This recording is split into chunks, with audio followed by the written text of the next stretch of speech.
Le texte que j'aimerais partager avec vous ce soir, c'est ce texte de Shlach Lecha, qui est donc le chapitre 13 des Nombres.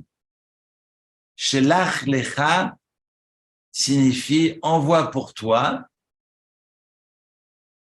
car le peuple a la frousse d'entrer directement en Israël pour des raisons diverses et variées, positives et négatives. En tous les cas, Moshe se tourne vers Dieu pour savoir s'il peut le faire et Dieu lui dira, eh bien, tu les envoies, mais l'Echa, c'est pour toi. Parce que moi, je ne t'ai jamais demandé d'envoyer des éclaireurs, mais si tu le fais, tu le fais pour toi. Et donc, c'est vraiment comme nous dit Rashi ici, les da'atra, d'après ton opinion, et Eni metzaveh lecha, je ne t'ai rien ordonné, im tirtse shalach. Et donc, si tu veux les envoyer, tu peux le faire. Le fils chez Baou Israël va amrou, parce que les enfants d'Israël, nous dit Rashi, sont venus et demandé. Bonjour, bonsoir tout le monde. Et Reftov. Alors, les enfants d'Israël sont allés chez Moshe en demandant, Nishlecha nashim lefanenu, envoyons des hommes devant nous, comme c'est marqué, Vatichvunela et Kulchem, au chapitre 1 du Deutéronome, comme nous rapporte le Rashi, verset 22, ils sont venus consulter Moïse pour pouvoir envoyer des éclaireurs.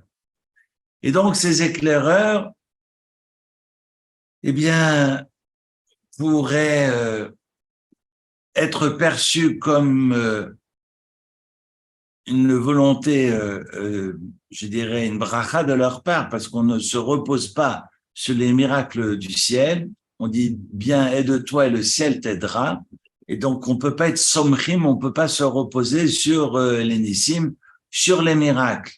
Quand bien même Dieu nous dit avancez, avancez, mais on aimerait pouvoir se préparer. On le voit avec Jacob qui se prépare à la rencontre avec Esav, même si Dieu lui dit je serai avec toi. Donc, Dieu dit, je serai avec vous. Et on a des Béné Israël qui ont peur de l'inconnu. Eh bien, je pense que les psychologues et les psychothérapeutes connaissent bien cela. Donc, on a peur de l'inconnu, on a peur de sortir de sa zone de confort. Et c'est une expression insupportable qu'on entend souvent aujourd'hui. Et donc, les Béné Israël demandent à envoyer des méraglim. Méragel, ce sont des explorateurs, des gens qui marchent. Hein, le régel, c'est le pied. Alors, pourquoi nous dit Rashi, pourquoi cette paracha, pourquoi cette section est juxtaposée à la section autour de Myriam? Parce qu'on a vu que Myriam, dans la paracha qui précède, a été punie pour avoir proféré du Motzi Shemra, de la maledisance sur le dos de Moshe Rabbeinu, sur son frère. Dieu va la condamner à la tsaraat et elle va connaître un hesger, c'est-à-dire un isolement, comme on l'a connu à travers le Covid ou la Covid. En tous les cas, elle va connaître ce qu'on appelle en hébreu hesger. Hesger, Isgor, c'est fermé. Elle va être isolée pendant 7 jours. Et au terme de cet isolement, Myriam va sortir. Tout le peuple va l'attendre. C'est une mitzvah extraordinaire que va susciter cet événement parce que Myriam va permettre au peuple tout entier d'apprendre une leçon magnifique, extraordinaire. Ils vont être soudés et être dans l'attente de la fin du Hesger pour continuer leur chemin. Et au chapitre 16 du verset 16 du chapitre 12, donc dans la section qui précède Shlach Lecha, c'est marqué Nasu Aham Echatza. Le voyage s'est poursuivi, le peuple a voyagé depuis Hatzeroth et ils vont camper dans le désert de Paran, qui est juste après Hatzeroth. Et quand on voit les voyages, les noms des campements à la fin des nombres, dans la paracha de Mas'é, qui est donc la dernière section du 4e livre de la Torah. si vous regardez au chapitre 34, sauf erreur de ma part, 33 ou 34, non, 33, dans le chapitre 33, on donne le nom de tous les campements. Et la station de Hatzeroth n'est pas juste à la frontière d'Israël. On aurait pu penser, bon, on va les conduire jusqu'à la frontière et arriver à Petra ou arriver devant le Jourdain, le peuple dit « halte là », envoyons quelques éclaireurs pour voir de quel bois se chauffent les Cananéens pour nous préparer à entrer en Terre Sainte.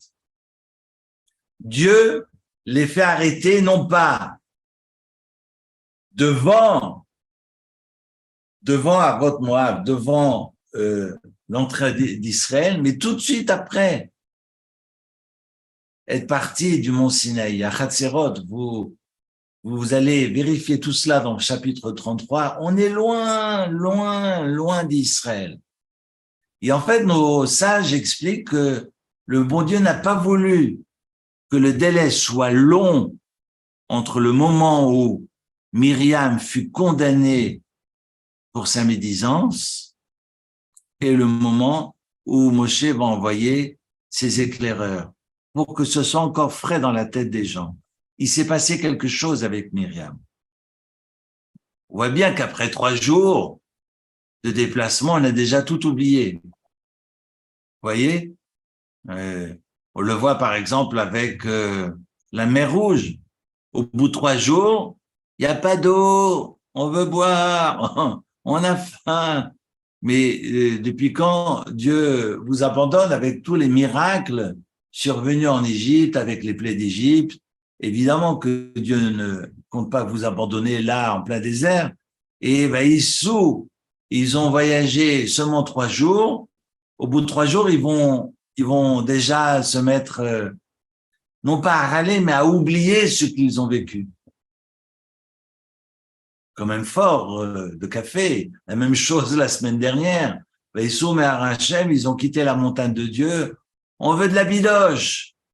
Donc, vous voyez que il suffit qu'on s'éloigne un tout petit peu. Après 2-3 jours, c'est terminé. On a déjà oublié. Il n'y a plus de hakarat hatov, comme on dit aujourd'hui, de reconnaissance. On a déjà oublié d'où l'on vient. C'est pas propre au Béné Israël, nous aussi, hein. On préfère vite changer notre fusil d'épaule pour ne pas dire merci. On voit bien que, par exemple, dans le texte du début de l'Exode, c'est marqué comme Melech Hadash, un nouveau roi s'est installé en terre d'Égypte. Certains diront non, c'est le même roi, mais il va se faire passer pour un nouveau roi. Comme ça, il n'aura pas besoin d'être reconnaissant vis-à-vis des Hébreux et reconnaissant de Joseph, qui a permis finalement au peuple tout entier de manger durant ces années de famine. Donc, c'est très facile. Si vous voulez pas dire merci, eh bien, comme elle est Hadash, un nouveau roi est appelé à régner. Quel drôle de nom. Pourquoi pas libellules et papillons? Enfin bref, tout ça pour vous dire que on a déjà tout oublié. Et 3 jours, vous vous rendez compte, 3 jours, hop, il n'y a pas d'eau ici, on va mourir de soif alors qu'on a traversé à pied sec la mer Rouge. Imaginez les murailles de flotte qu'il y avait de part et d'autre. Et là, on est tellement impressionnés. Enfin, nous passerions dans cette mer Rouge qu'on deviendrait tous des rabbins, rabbines, papillotes jusqu'à la fin de nos jours. Enfin, ça transforme un être humain. Et alors, rien du tout, rien ne fit. Et donc, vous voyez, je dis ça parce que Dieu n'a pas voulu attendre. Évidemment, Dieu connaît l'avenir. Bon, je ne veux pas rentrer maintenant dans ce débat, mais Dieu ne va pas attendre pour que la condamnation, la punition ou plutôt la correction, parce qu'il n'y a pas de punition dans la Torah pour moi, mais que cette correction qu'a subie Myriam fasse son chemin dans la tête des gens. Eh bien, comme si de rien n'était. Non, on veut envoyer des éclaireurs. On veut savoir comment est ce pays. Parce que c'est marqué, regardez le début de la paracha, Anashim, au 2e verset, on voit pour toi donc des hommes, Veyatouru, et qu'ils puissent explorer et Eretz Canaan. Et donc, que ces hommes puissent explorer le pays de Canaan que je vous donne et que je donne aux enfants d'Israël, chaque représentant de chaque tribu. Et au verset 3, Moshe va les envoyer Midbar Paran al Pi Hashem, selon la parole de Dieu. Et c'est vrai que ce al Pi Hashem est surprenant parce que si c'est de la décision des hommes, ils ne répondent pas à une demande divine. Mais Dieu nous conduit là où on veut aller et nous met finalement les jalons pour pouvoir avancer selon ses règles à lui. On veut se fourvoyer, ok, on veut s'égarer, alors Dieu nous donne les balises. Si on tient compte de ces balises, eh bien, on peut revenir et on peut ne pas s'égarer dans ces conditions. Dieu leur demande d'ailleurs Veyatourou, c'est-à-dire de prendre toute la beauté de la terre, de rapporter cette beauté au peuple. Parce qu'il y a plusieurs expressions qu'on va utiliser pour ces explorateurs. Le Midrash, on a d'ailleurs la Haftara que nous lirons tout de suite après Shlach Lecha, qui raconte les explorateurs que sont Pinchas et Caleb, qu'enverra Josué pour la conquête du pays. On est au début de Josué. Eh bien, c'est marqué Vayar Perou. L'arpor, c'est aussi explorer. Il y a différents, j'allais dire, termes qui sont utilisés autour de l'exploration, de l'avancement, j'allais dire du cheminement, et parfois ils sont connotés péjorativement. On va avoir aussi ce vayapilou, qui sont ces hordes de personnes qui vont regretter leur faute et qui vont partir sans que Dieu ne les autorise. Et Moshe va les retenir en disant non, il fallait pas le faire, mais maintenant on y va. Mais si on y va, on y va seulement selon les ordres de Dieu. Et là, vous n'obéissez pas aux ordres de Dieu parce que le Aaron HaKodesh n'est pas avec vous. On va voir qu'après le retour des explorateurs, parce que vous savez qu'ils ont fauté, ils vont causer un exil de plus de 38 ans supplémentaires aux 2 ans initialement prévus. Et donc, au lieu de rester 2 ans dans le désert, ils vont rester 40 ans. Mais tout de suite après, c'est marqué Vayapilou. Et ça fait référence aux Ma'apilim, ceux qui gravissent et ceux qui foncent et qui vont être coupés en rondelles par les Cananéens parce que Dieu ne les a pas autorisés à partir et vont tous se livrer à la mort, malheureusement. C'est le texte qui figure tout de suite après le pardon accordé au peuple par le bon Dieu. Alors, Kulam Anashim, le texte nous dit au verset 3 que Alpi Hashem, donc d'après les balises posées par Dieu, Moshe en va envoyer des hommes, et quand c'est marqué des hommes dans le texte biblique, ce sont des mensch, ce sont des princes dignes de ce nom.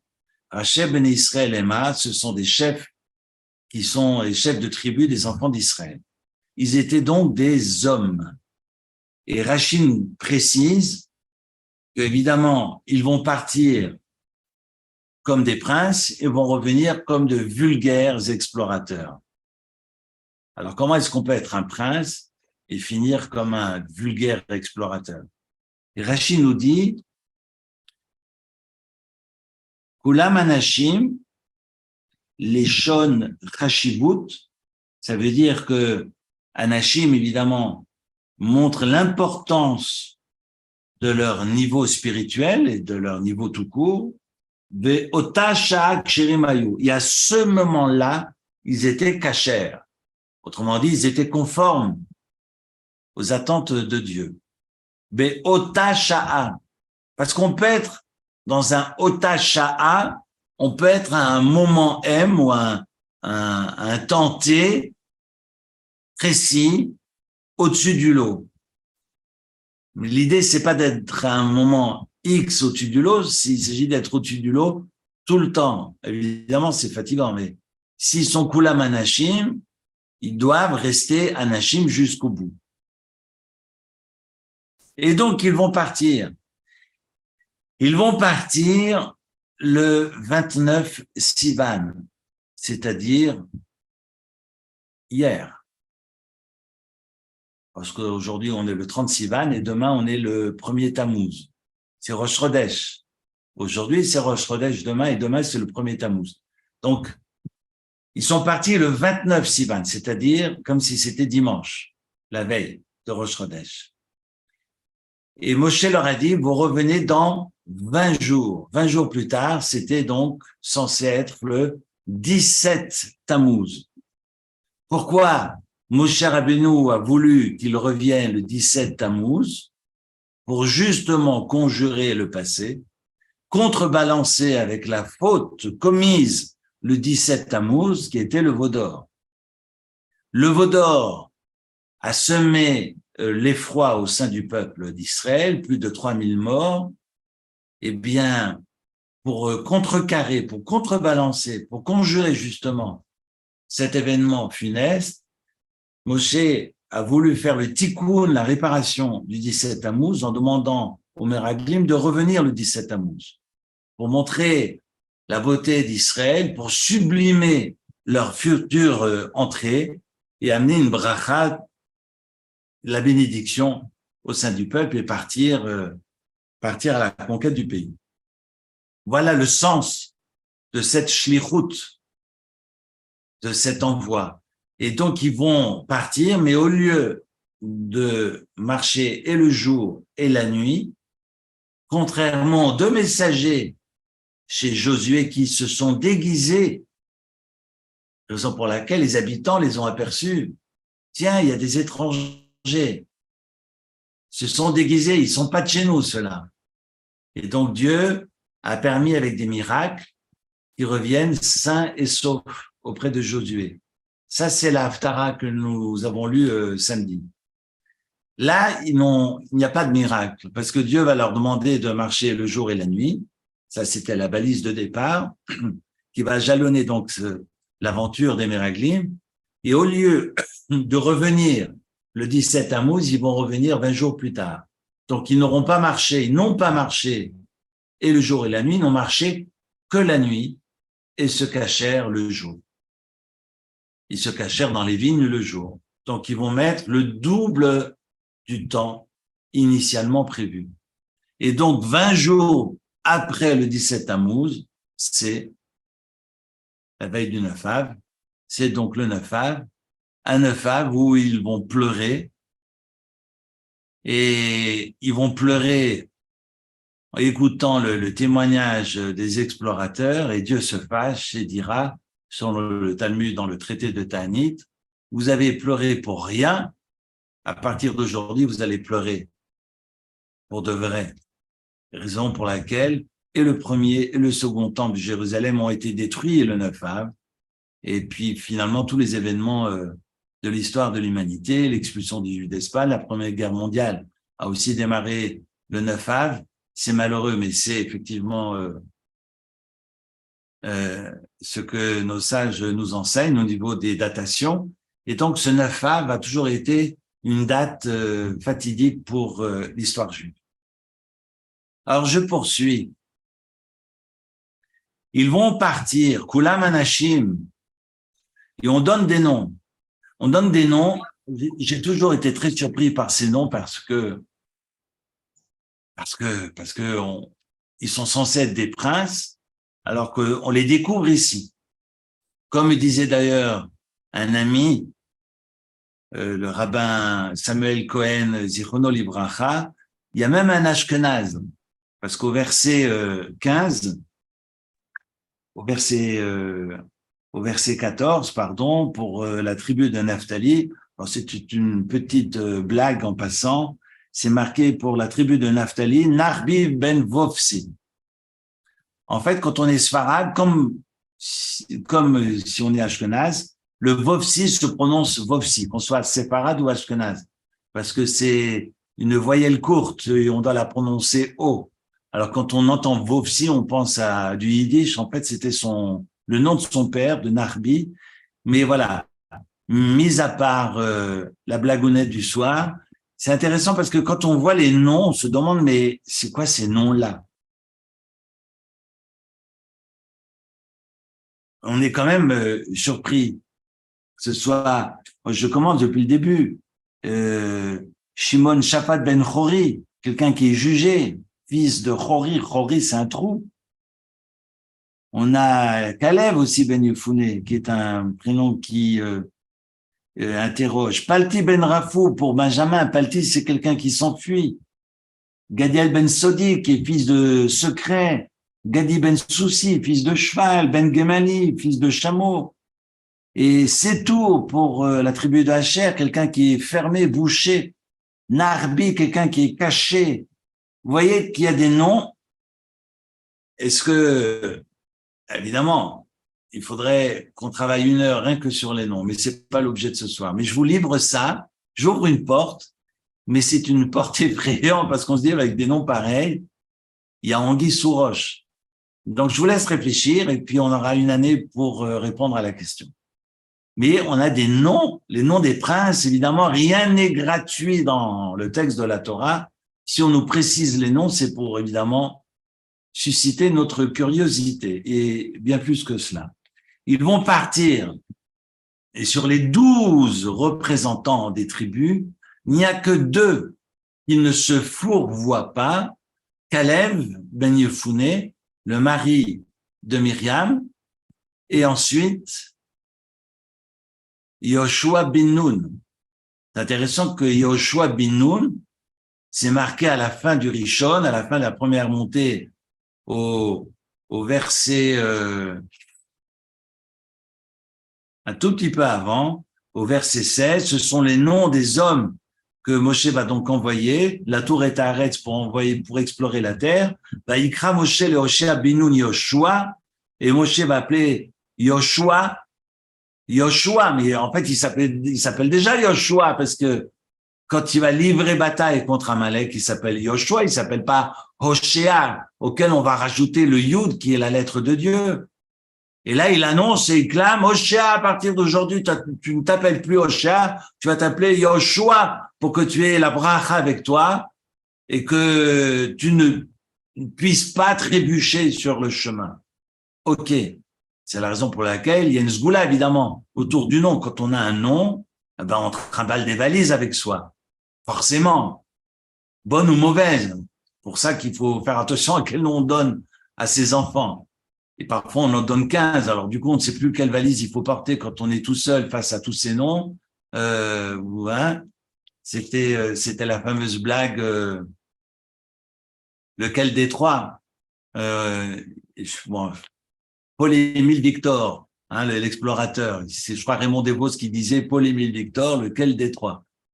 Alors, voilà, quand on donne beaucoup de noms à quelqu'un, c'est bien, mais c'est lourd à porter. Alors, si ça permet de se projeter et c'est proactif, tant mieux, mais si c'est uniquement pour porter des valises plus ou moins lourdes du passé, c'est pas très salutaire. Mais enfin bref, ça c'est mon avis et je le partage. Alors, la Niyudati. Non, simplement, j'aimerais rappeler que Yoshua s'appelait déjà Yoshua. Il a perdu son Yud parce qu'à un moment donné dans l'histoire, il s'est donné un droit et ce Yoshua a perdu son Yud et quand il va prouver qu'il est derrière Moshe, eh bien, il fait preuve cette fois d'humilité et Moshe décide de lui rendre son Yud pour qu'il puisse partir armé à la conquête du pays. Alors évidemment, je fais des résumés de résumés. J'y reviendrai le cas échéant. Et donc, on a le peuple en attente de ces Méraglim et Moshe leur demandera de voir comment est le pays, comment sont les villes, comment sont les habitants, si les villes sont fortifiées, si la terre elle est grasse, Hashmenahi, Imraza, Yeshba et Tzimaïn, s'il y a des arbres ou pas, et Itrazaktem, le cartem est pris à Arrête, et donc vous prendrez des fruits du pays, et puis vous nous montrerez ça à votre tour. Donc, Au final, quand on découvre le texte, la manière dont ils vont revenir, on pense bien qu'ils vont respecter l'ordre de Moïse, l'ordre de Moshe qui leur demande de prendre des fruits et de montrer cela au peuple. On est d'accord? Eric, excusez-moi de vous interrompre, mais est-ce que vous pouvez juste revenir sur la question du fait qu'il l'envoie pour lui-même? Mais après, il donne quand même des instructions. C'est pas très clair pour moi. Donc, Moshe, il consulte, Alors, le peuple se plaint, c'est quoi c'est pas la première fois. C'est-à-dire que c'est pas la première fois dans l'histoire. Puis nous-mêmes, sur le plan individuel, les chemins qu'on va emprunter, alors parfois il y a des portes qu'on se force, et puis si on comprend pas que ce sont pas les chemins à emprunter, c'est qu'on n'a rien compris. Mais finalement, Dieu nous molechin, comme dit le Talmud, nous conduit là où on veut aller, même si on se trompe. Alors parfois, il y a des gens qui ont besoin de s'égarer beaucoup pour comprendre que le chemin n'était pas le bon. C'est mon cas, hein, c'est le cas de beaucoup de gens, voilà. Mais c'est intéressant. Et après, on n'est pas dans les calculs du ciel. Mais ça, je peux pas vous expliquer. Il faut lui demander au bon Dieu. Mais c'est intéressant qu'au départ, le peuple a cette frousse. Et là-dessus, tous les commentateurs sont d'accord. Et donc, ils ne veulent pas se livrer. Ils ne veulent pas aller d'emblée en terre d'Israël. Ils veulent pouvoir non pas compter sur le ciel, compter sur les miracles. Et là-dessus, c'est tout à fait légitime parce qu'on n'est pas somchim à la nes, on ne peut pas se reposer sur les miracles. On ne peut compter que sur nous-mêmes et faire le maximum comme si Dieu n'existait pas, sans oublier que finalement, c'est Dieu qui fait tout. Mais ce libre arbitre, il existe. Donc, je ne veux pas aller automatiquement en terre d'Israël. Je veux envoyer des meraglim. OK. Alors, je vous pose les conditions. Les conditions, c'est que dans 20 jours, vous êtes de retour. C'est pour ça que c'est marqué Shelach Lecha, parce que c'est de son propre chef, c'est Moshe qui va céder devant le peuple, et Dieu dira, mais tu les envoies Al-Pi Hashem. Ce sont ensuite mes règles qui vont permettre à ces meraglim de revenir entiers et de permettre au peuple d'avancer de manière sensée et entrer en Terre Sainte. C'est pas évident, hein, parce que évidemment on est tous à chercher le chemin. Il y a que Nachman de Braslav qui disait surtout ne me dis pas le chemin, je risque de ne pas m'égarer. Parce que pour Nachman de Braslav, de s'égarer participe. Mais il y a que Nachman de Braslav qui peut dire une chose pareille. Et puis il ajoutait que finalement la vie se résume à un quart d'heure de carrefour. Mais c'est juste. Là, vous allez prendre des décisions dans votre vie, mais ces décisions, c'est un quart d'heure. Hein. Allez, une journée. Est-ce que je vais m'installer dans cette ville ou dans cette ville? Au final, vous allez vous installer là. Au final, vous allez fréquenter cette communauté, vous allez travailler dans ce travail-là. Au final, la personne que vous allez rencontrer, votre partenaire de vie, sera soit dans cette communauté, soit dans le cadre de ce travail. Et finalement, les enfants vont fréquenter les enfants. Et vous voyez que tout va se construire autour d'une décision qui est finalement, je dirais, plus que rapide. Mais c'est très angoissant de prendre une décision. C'est pour ça qu'elles sont rapides. Et le Nachman de Braslav parle d'un carrefour, d'un quart d'heure. Enfin, il parle pas de quart d'heure, mais il disait, c'est une journée de carrefour. Mais toute la vie, finalement, va se dessiner par rapport à ce carrefour. Et l'autoroute qu'on va décider d'emprunter. Alors après, il faut sortir du chemin pour être sur un chemin le chemin qui m'appartient, qui est le mien. Et là, on est sur un exercice qui n'est pas simple. Alors, je continue. Ils vont revenir, Vayalou Banegev, Vayavo Hebron, etc. Je passe tout ce qu'ils vont voir, tout ce qu'ils vont vivre. Et au retour, ils vont prendre une grappe de raisin immense qui fait l'effigie, d'ailleurs on le retrouve sur les timbres israéliens du siècle dernier, donc une grappe de raisin immense, l'accrocher, la porter sur une perche à deux, des grenades, des figues, nous dit le verset 23, la Makom Haou Karanachal Eshkol, et d'ailleurs ce lieu est appelé la vallée d'Eshkol, à l'odot à Eshkol Asher Karatu Misha Ben Israël, parce que Eshkol c'est une grappe, du nom de la grappe qu'ils ont coupée et ramassée là-bas. Au verset 25, et là commencent les problèmes. Vayashuvu mitur haaretz. Ils vont revenir après avoir exploré le pays. Miketz arbaim yom. Donc on est d'accord qu'ils ne devaient pas rentrer au terme de 40 jours, mais de 20 jours. Vayilchu vayavou. Ils allèrent et ils vinrent, El Moshe vel Aaron, vel kol adat ben Israël el midbar paran, Kadesha, à Kadesh. Et donc, face au peuple et face à Moïse et à Aaron, ils vont rapporter tout ce qu'ils ont vu, Vayashivu otam davar, vel kol haeda, et le rapporter donc au chef et également à toute l'assemblée d'Israël, Vayaroum, et ils vont montrer et péri à Haaretz, le fruit de la terre. Vaïsaperulo vayomeru. Et ils vont raconter, et ils vont dire, Banou, on est allé, El Haaretz, dans le pays, ou vers le pays, à chercher la Tanou, vers lequel tu nous as envoyés. Vegam zavat chalav udvash. Et donc, c'est un pays où il ruisselle Chalav udvash, le lait et le miel.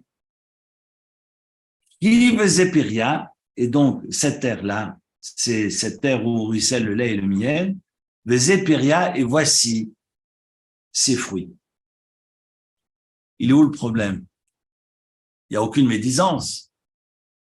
Il n'y a rien de négatif dans ce qu'ils vont dire. Et comme je l'ai rappelé Shabbat, il y a un mot. Il y a un mot et unique mot qui met tout par terre. C'est le mot suivant, le premier mot du verset 28. Mais.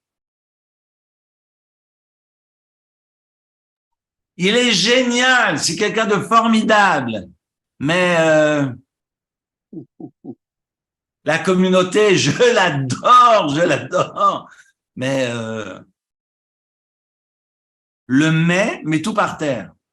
Les commentaires disent, le problème, c'est pas la description, parce qu'en fait, ce qu'ils décrivent, c'est ce qu'ils ont vu. Ils ont l'ordre de raconter ce qu'ils ont vu. Et tout ce qu'ils vont raconter est juste. C'est après que les choses tournent au vinaigre et qu'on est dans la maldisance. Mais là, on est non pas dans du Motzi Shemra, ils racontent ce qu'ils ont vu, fidèles à la demande de Moshe. Parce qu'après le mais, c'est marqué Azaham Ayoshev Baaretz, le peuple qui habite là-bas, il est puissant. Ve'harim be'tsurot gedolot meod, et les villes sont fortifiées, elles sont grandes. Ve'gam l'idée anak reinu sham, on a vu aussi des géants, mais c'est vrai. Nous, et en Égypte aussi, c'était terrible. Et les Hotot et les Moftim, finalement, tous les miracles survenus ont permis au peuple de sortir. Donc, Dieu est avec nous, il n'y a pas de problème. C'est quoi le mot du mais? Éphes. Aleph fait sa mère. Le fait d'avoir mis de la distance, on n'est plus dans la description. Non.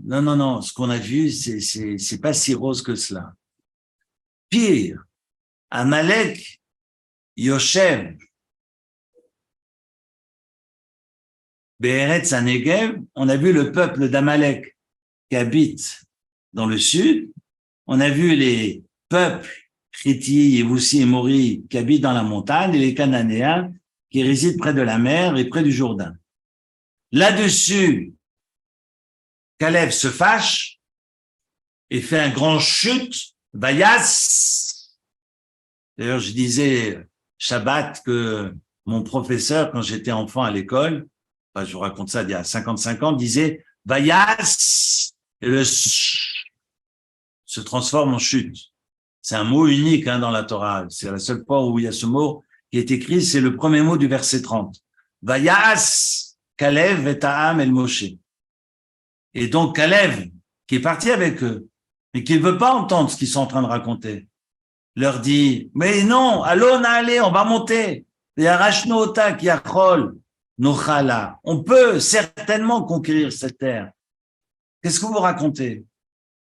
Alors que les hommes qui étaient montés avec lui vont répondre, Lo nochala alot. On pourra jamais monter là-bas. Ki chazakhu mimenu. Parce que le peuple qui est sur place est plus fort que nous. Mimenu. Vous savez que le texte n'est pas voyalisé dans la Torah. C'est marqué mimenu à la fin du verset 31. Et en fait, on peut lire mimenu, mais on peut aussi lire mimeno. Et que veut dire mimeno par rapport à mimenu? Mimenu, c'est par rapport à nous. Mimeno par rapport à lui, au singulier. Comme si les Meraglim osaient dire que les peuples en Canaan sont plus forts que lui, avec un L majuscule. Et là, on profère du Motzi Shemra. La médisance commence. Jusque-là, on est sur le vrai. Sur le fait qu'ils sont géants, les villes sont fortifiées, que c'est terrible. Évidemment, c'est terrible, mais tout est terrible. Tout est terrible. Mais la vie est terrible quand je vois la taille des trams, quand je vois les voitures qui foncent. Alors évidemment, il faut attendre le feu vert pour passer, mais sinon, c'est terrible. Il fait 31 degrés, 32 degrés, c'est insupportable. Là, il y a plein de choses de terribles. Mais voilà, Chazakhu Mimeno, c'est plus fort que lui. Est-ce que lui, si j'ose dire, Keviachol, pourra nous aider à conquérir la terre d'Israël? Là, on est dans l'erreur totale.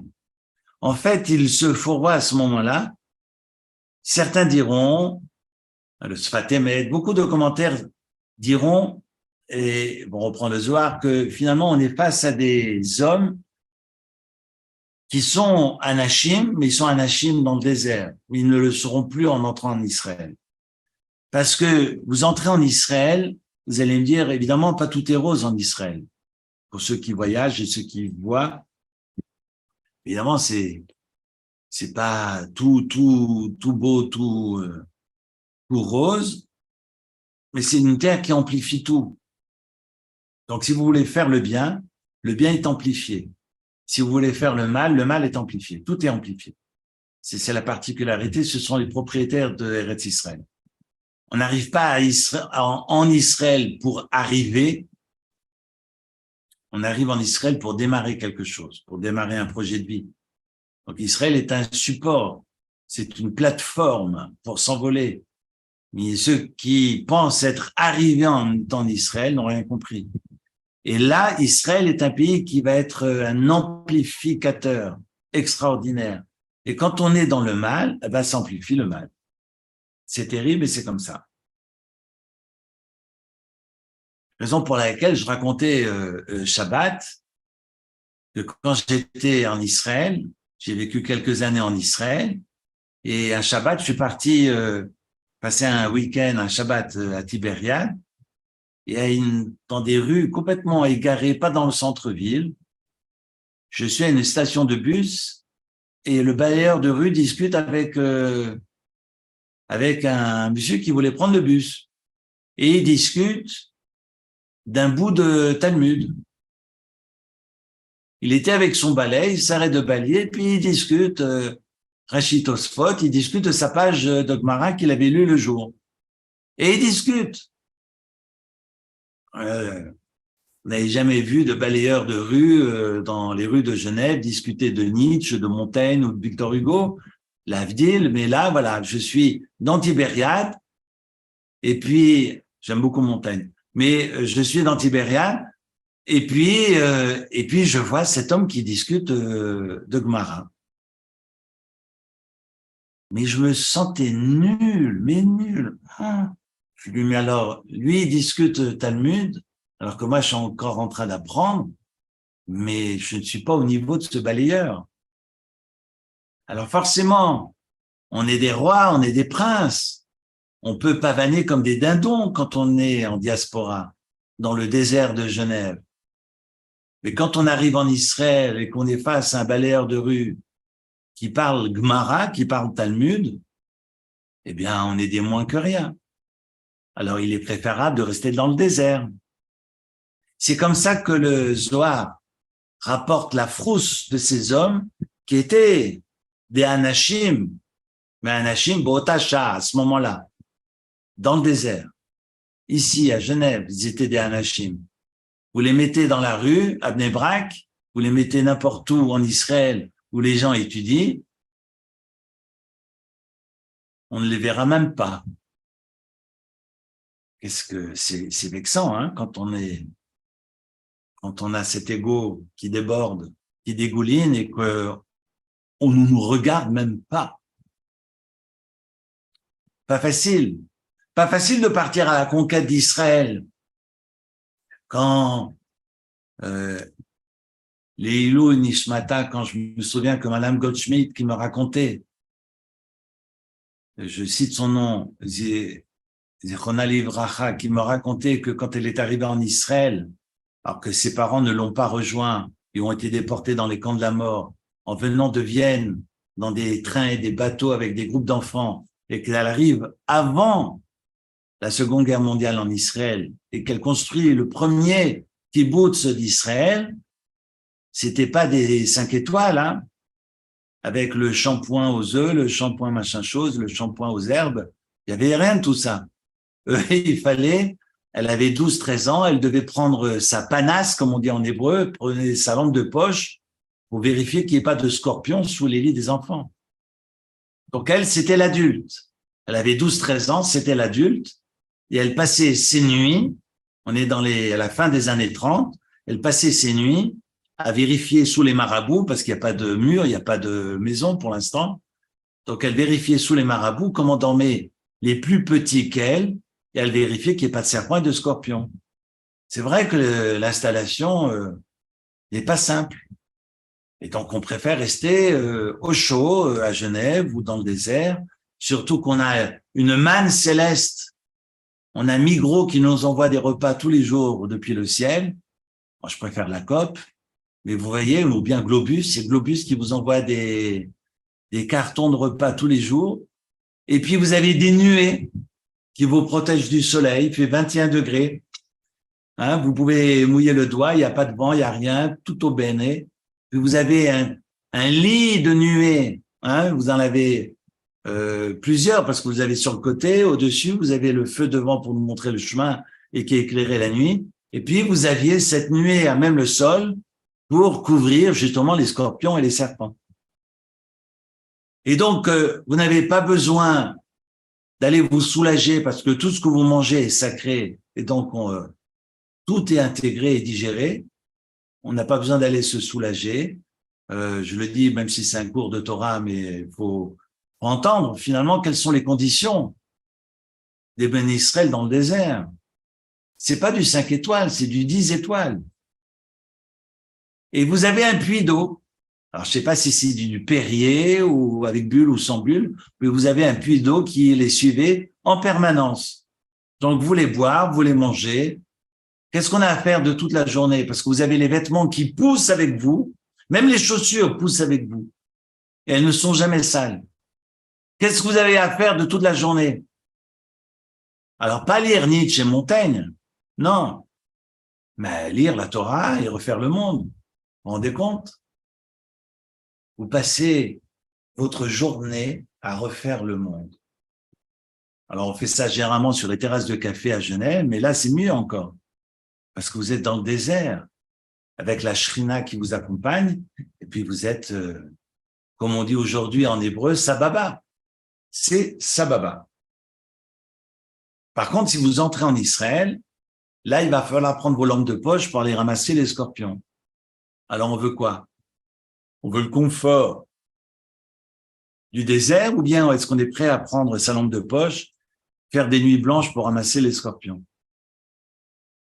Et quand vous êtes à des arrêts d'autobus, on vous parle des textes du Talmud que vous êtes en train d'apprendre et que vous ne comprenez pas, mais c'est le balayeur qui vous l'explique. Alors, on n'est rien du tout. On est gournish mit gournish. Comme il disait un ami, on est des riens du tout. Mais quand on prend conscience qu'on est des riens du tout, alors là, on peut trouver du sens à la vie et commencer à construire. Mais tant que notre ego déborde partout et qu'on ne recouvre pas notre place de créateur et qu'on continue à se prendre pour des créateurs, eh bien, ça ne joue pas. Et c'est le problème aujourd'hui avec l'écologie, c'est le problème aujourd'hui avec l'atmosphère, c'est le problème aujourd'hui en général, politiquement, écologiquement, économiquement, etc. Bref, c'est la force, c'est la jalousie qui l'emporte et puis on se tue pour des bouts de terre. Alors, vous voyez que cette frousse, je suis pas en train de vous dire qu'elle est légitime, mais on peut comprendre parce qu'on a la même. Et j'ai la même. Je pourrais plier bagages, faire mes cartons et m'en aller en me disant, bon, la bracha viendra. Mais est-ce qu'on est prêt à faire cet effort ou pas? Les Béné Israël, Dieu leur dit, soyez confiants. Faites-moi confiance. Faites confiance à la vie. Je suis maître de la vie. Donc faites confiance à la vie. Faites confiance en moi. Et avancez. D'abord, Béné Israël veïsaou. Devant la mer Rouge, Dieu leur dit, avancez, pas hésiter. Allez-y, non, tachles. Comme la semaine dernière, comme Moshe dit à son beau-père, noseim anachnu. Non pas qu'on est colère, parce que lui va répondre à son beau-père, lo eler, je n'irai pas. Mais c'est pas ce que Moshe a dit. Moshe a dit noseim. Il aurait dû répondre lo essa. Mais il dira lo eler, parce qu'il a peur. Il veut y aller à pas de souris. Non, soit j'ai confiance, soit j'ai pas confiance. Si tu as confiance, vas-y. Voilà que les Méraglim vont revenir, vont effrayer le peuple tout entier, et le peuple se met à pleurer. Et c'est marqué au début du chapitre 14, Vatissa kol haïda veitnu et kolam, toute l'assemblée leva la voix et donna de la voix, vaïfku ha'am balayla hu, et le peuple pleura cette nuit-là. Vaïlonu, ils vont se plaindre sur Moshe et sur Aaron, Kol ben Israël et tous les enfants d'Israël, et vont leur dire, Kol haïda, donc toute l'assemblée d'Israël dira à Moshe et à Aaron, Lumatnu beretz Mitzrayim. Si seulement nous étions morts en Égypte, au Bamidbar Azeh Lumatnu, ou est-ce dans ce désert, finalement, à choisir, il aurait été mieux de mourir en Égypte et pas ici. Lama Hashem evi otanu el haaretz hazot. Pourquoi Dieu nous amène vers ce pays, l'inpol bacherev, pour tomber sur l'épée, nous, nos femmes, nos enfants, qui seront pris comme captifs. Halo tov lanu shuv mitzrayma. C'est pas mieux pour nous de retourner en Égypte. Et sur tov d'ailleurs, il y a un mecha, c'est un signe de cantillation qui est doublé. Je vous avais dit il y a quelques semaines, rares sont les fois dans la Torah où vous avez un signe de cantillation qui est doublé. Comme si, évidemment, il se trompe totalement, mais il demande, c'était pas mieux en Égypte? Et sous ce mot mieux, Tov, il y a ce mecha kfula, ce mecha, cette virgule qui est doublée. Et chacun dira à l'autre, Vayomu ish el achiv, nitena rosh venashuva mitzrayma, trouvons-nous un chef et retournons là-bas. Vayipol Moshe va'Aaron al penehem, lifnei kol kahal, adat Israël, et donc Moshe et Aaron vont tomber sur leur face devant toute l'assemblée. Et Yoshua et Caleb vont déchirer leurs vêtements en signe de deuil. Évidemment, ça augure tout ce que les événements ultérieurs que connaîtront les enfants d'Israël. Alors, c'est intéressant, le verset 8 et 9, et je vais évidemment vous les traduire parce que c'est un passage que j'aimerais partager avec vous. Im chafetz banu Hashem ve'evi otanu el haaretz hazot, si l'Éternel nous désire et qu'il nous amène vers ce pays, netana lanu et eretz hazot, eretz asher izavatra la vudvash, il nous donne ce pays où ruisselle le lait et le miel, ar b'Hashem al timrodu, et diront Caleb et Yoshua, pardon, c'est bien de deux qu'il s'agit, c'est donc Caleb et Yoshua qui demandent au peuple de ne pas se rebeller contre Dieu. Ar b'Hashem al timrodu, vatem al tiru et ha'am haaretz, n'ayez pas peur de ce peuple qui demeure dans ce pays, qui l'achmenuhem, car ils sont notre pain et sartsilam et alem, et leur ombre s'est retirée d'eux. Vachem itanu, et Dieu est avec nous, al tiraoum, n'ayez pas peur.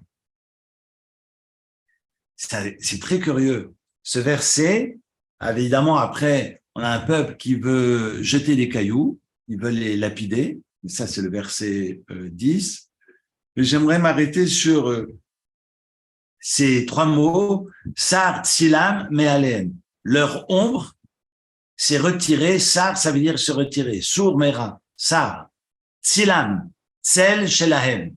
Tsel, Tzadik Lamed, ça veut dire l'ombre. Leur ombre s'est retirée. Leur ombre, l'ombre de qui? Des habitants de Canaan. En Canaan, il n'y a plus d'ombre. Et donc, il n'y a plus à avoir peur de Canaan. C'est curieux, hein?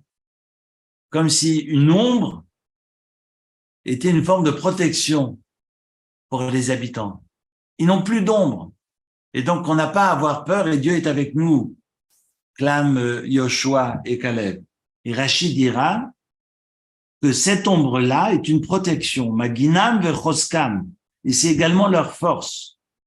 Ksherim shebahem et tout.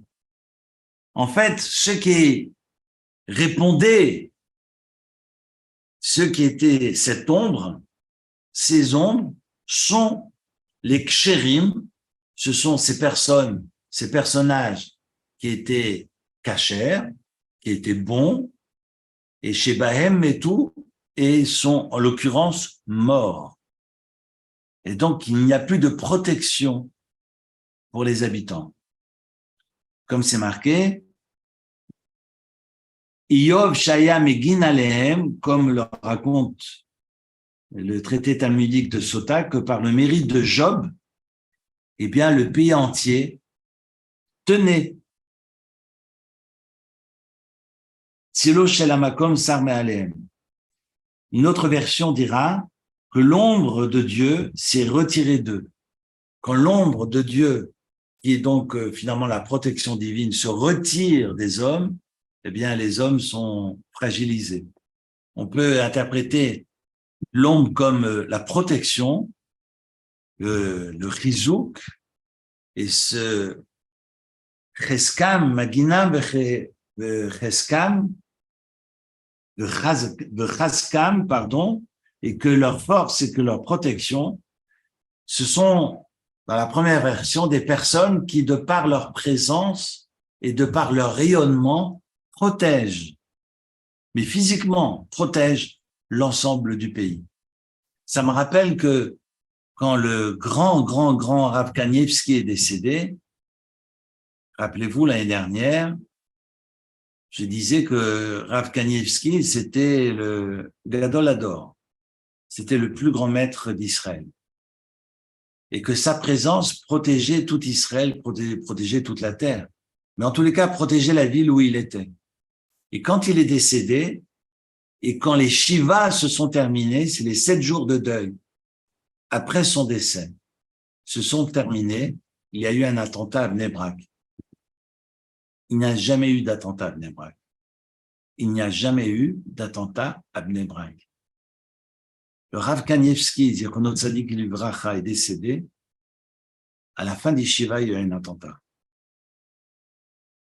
Je veux pas maintenant justifier, pas justifier, mais c'est juste de susciter, de nous éveiller à cela. Qu'il y a des présences qui sont fortes et qu'il y a des présences qui rayonnent et qui apportent une influence sur le lieu. Et ce fut le cas de Rav Kanievski.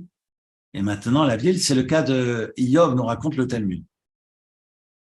On nous raconte dans le Talmud, c'est une grande discussion autour de Iyov, à quelle époque a-t-il vécu? Est-ce qu'il a été un contemporain de tel roi? Est-ce qu'il a été un contemporain de Pharaon? Certains vont expliquer qu'il a été un des conseillers de Pharaon, mais ne s'est pas enfui comme Jéthro, comme Yitro.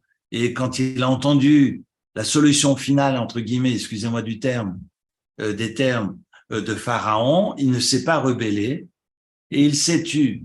Et Dieu va le punir. Et quand Iyov va pleurer, comme on dit, pleurer le ciel, Dieu lui dira, ben, tu t'es tu, maintenant c'est à mon tour de me taire. Mida keneged mida. Voilà ce qu'est le silence complice du crime. Alors c'est une lecture. Hein. On va présenter également Iyov comme le tzaddik qui habite la terre d'Israël et il va tenir finalement toute la terre. Lorsque les Meraglim vont venir, arrivent pour explorer, eh bien, Iyov va mourir. Et quand un tzaddik meurt, évidemment, tout le monde vient à la Levaya. J'étais en Israël il y a 15 jours lorsque le Rav de Polnovitch est décédé, Rav Edelstein. Je peux vous dire qu'on ne pouvait pas circuler, même toutes les autoroutes étaient bouchées, parce que c'était des centaines d'autobus et de cars qui allaient vers le cimetière, parce que tout le monde voulait accompagner le grand Rav Edelstein, qui était donc le Gadol. Le Rav de où? Edelstein, le Rav de Polnovitch, une yeshiva à Bnei Brak, qui était évidemment fort célèbre, il était plus que centenaire, et puis tout le monde part faire qu'on appelle la levaya, donc d'accompagner le défunt vers sa dernière demeure. C'est une grande mitzvah, une grande tzedaka, c'est la plus grande des charités parce que la personne ne pourra jamais vous remercier en retour. Donc, c'est vraiment une grande charité de faire ce qu'on appelle la levaya, de marcher derrière, comme on dit, marcher derrière le corbillard. Alors, c'est intéressant, c'est que l'Avdil, j'imagine que Iyov est mort, c'est le tzaddik de la génération, et tout le monde va au cimetière. Tout le monde se dirige vers sa sépulture. Et donc, les explorateurs aperçoivent le cimetière plein. Quand ils vont revenir, et puis le monde qui afflue de partout pour aller raccompagner le mort. Mais pour eux, ce sont les morts. Quand ils vont revenir, ils vont dire au peuple, c'est une terre qui mange ses habitants. Ils vivent que dans les cimetières. Il n'y a que des morts. Donc, on ne peut pas rentrer dans ce pays de morts. Vous voyez comment on peut très vite changer la perception. Donc, ils ont une représentation qui n'est pas la réalité. Iyov est mort, tout le monde se joint à la mitzvah de l'Evaya, et eux, ce qu'ils perçoivent, c'est que finalement, c'est une terre qui mange ses habitants, comme c'est marqué dans le texte. Et ils vont décourager le peuple. Vous voyez, on va pas aller dans un pays mortifère là-dedans, ils vivent dans les cimetières. Ça, c'est votre vision. Mais Dieu s'était arrangé pour que personne n'ait Dieu sur eux, pour qu'ils puissent marcher le jour comme la nuit. Vous voyez comment on interprète les choses. Et voyant que tout le monde s'affaire à aller au cimetière, eux se cachent en disant finalement c'est une terre qui mange ses habitants.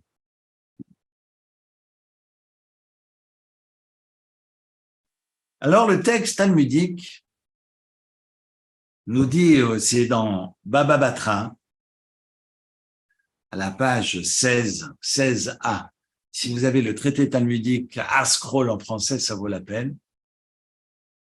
Et puis, c'est marqué dans la Gemara que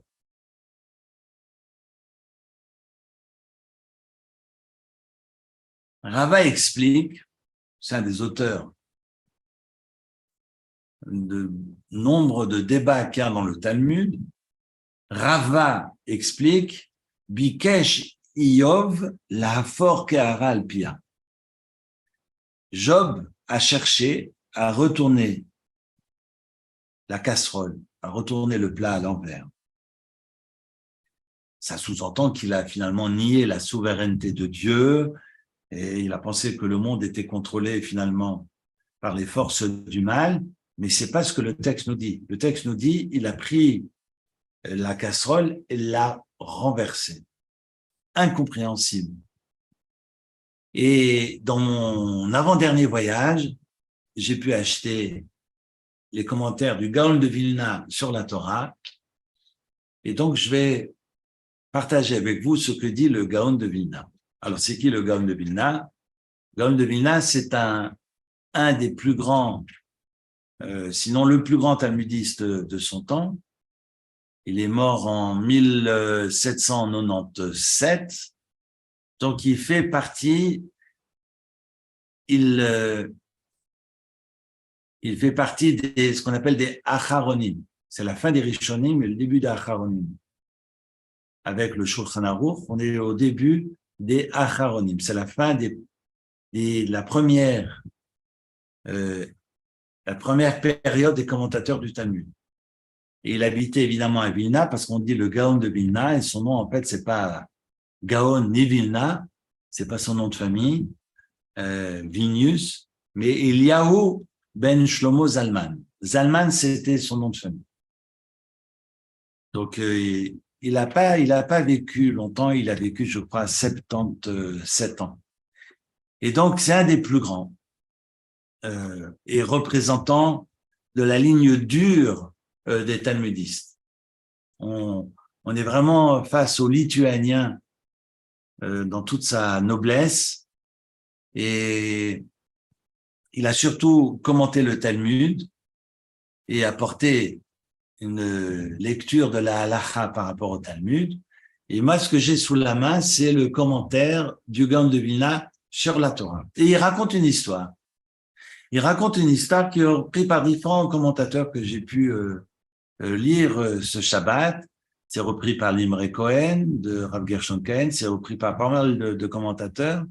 Et donc, le Gaon de Vilna nous rapporte une histoire célèbre, Maaseh Meforsemet. Il raconte qu'il y avait un roi qui était très colérique et qu'il se fâchait pour un rien. Alors, évidemment, je vais lire le texte, mais je ne vais pas vous lire le texte en hébreu, mais je vais vous le traduire directement. Et donc, il n'était pas mochel, il ne pardonnait jamais. Pour la moindre erreur, il se fâchait et il décrétait la mort de la personne. Et donc, parmi ses serveurs, un jour, quelqu'un lui donne à manger et par la peur qu'il eut du roi, eh bien, il y a une petite goutte de la casserole ou du plat qui est tombée, une toute petite goutte qui est tombée de la casserole. Le texte ne dit pas si cette goutte est tombée sur lui ou sur la nappe, il y a une goutte en tous les cas de la casserole qui est tombée. Évidemment, Le roi se fâche et vu que le serveur se savait condamné, il prend toute la casserole et la renverse totalement. Et là, là c'est la colère noire du roi. Il ordonne à ses hommes, coupez-lui la tête. Bon, de toute façon, on en a coupé pour moins que ça. Hein. Donc, il va hurler, coupez-lui la tête.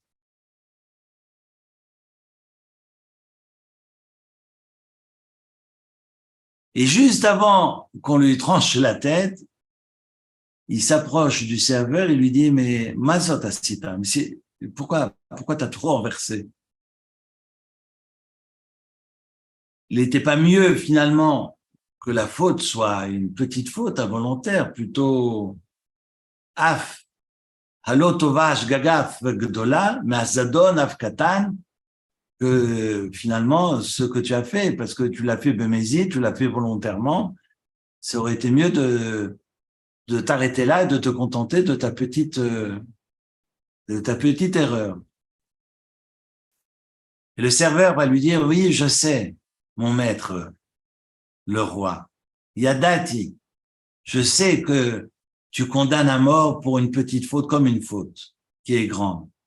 Mais pour ton kavod à toi et pour que les gens ne soient pas mechalel, qu'il n'y ait pas de chiloul de ton kavod, qu'il n'y ait pas de profanation de ta gloire, de ton honneur, j'ai préféré tout renverser. Pour que les gens ne raillent pas et disent pas, voyez, il coupe la tête pour une petite tâche, mais il a mérité sa condamnation. Il a tout renversé, c'est pour ça qu'il mérite la mort. Donc c'est pour ton kavod que j'ai tout retourné. Évidemment, le roi est surpris de sa réponse et va le gracier. C'est ce que le Gaon de Vilna raconte. Il rapporte.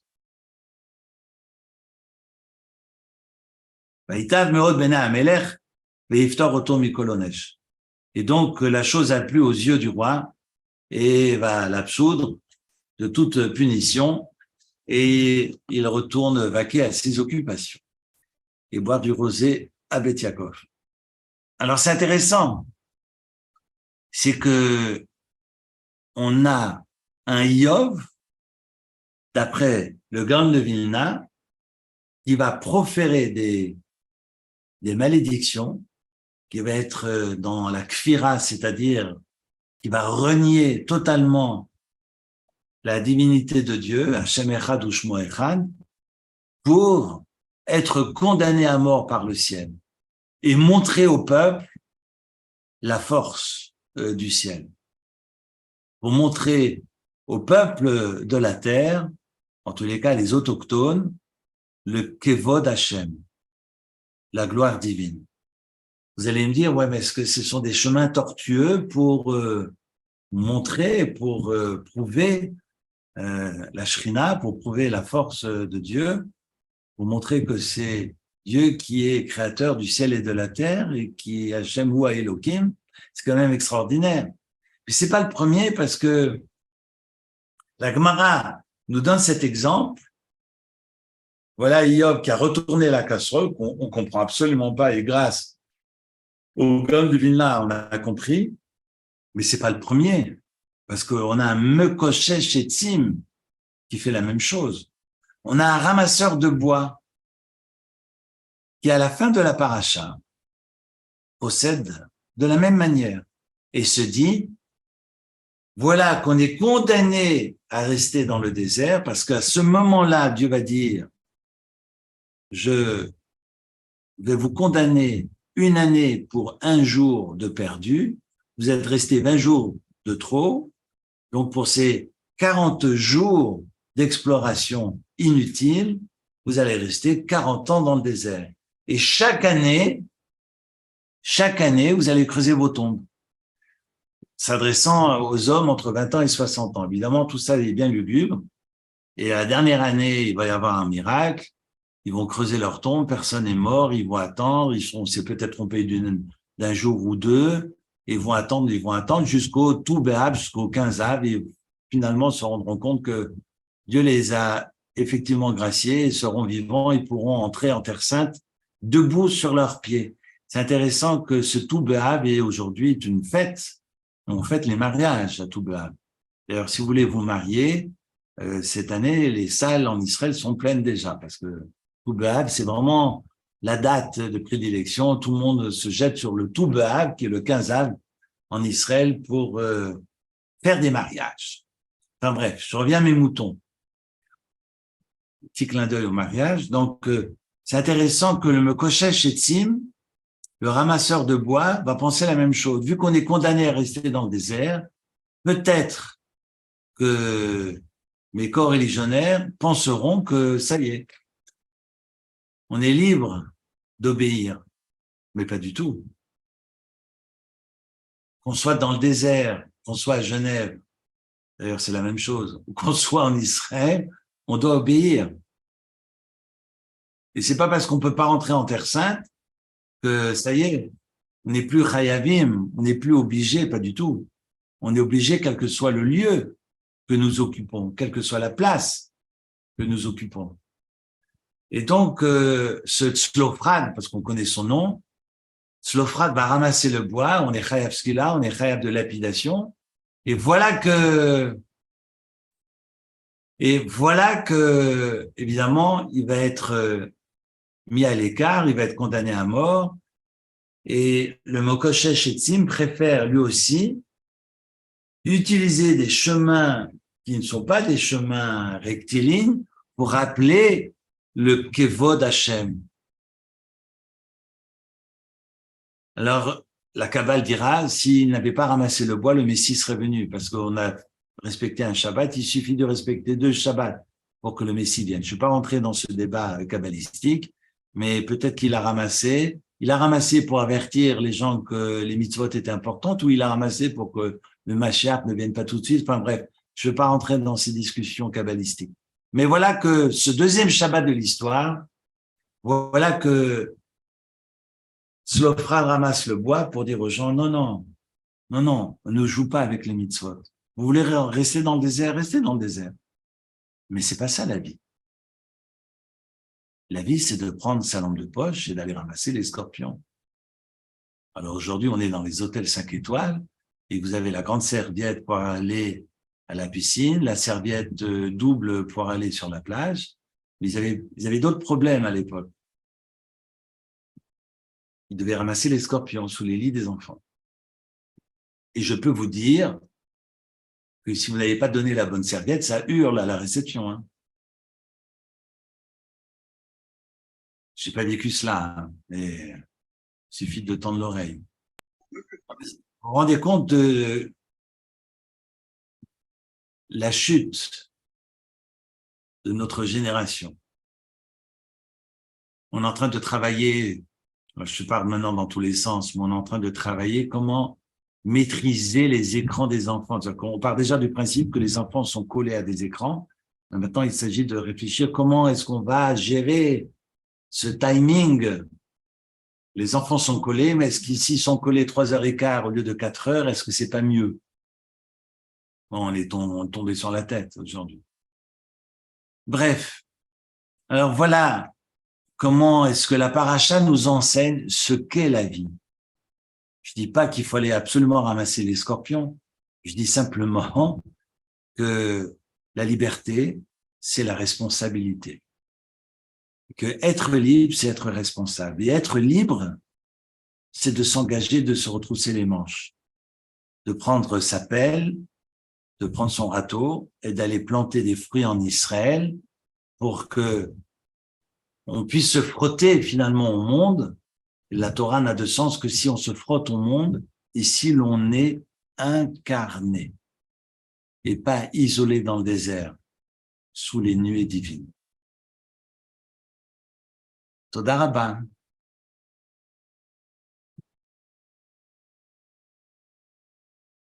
Merci beaucoup. Merci. Grand merci. Vraiment merci. Merci. Merci de vos remarques. Merci beaucoup.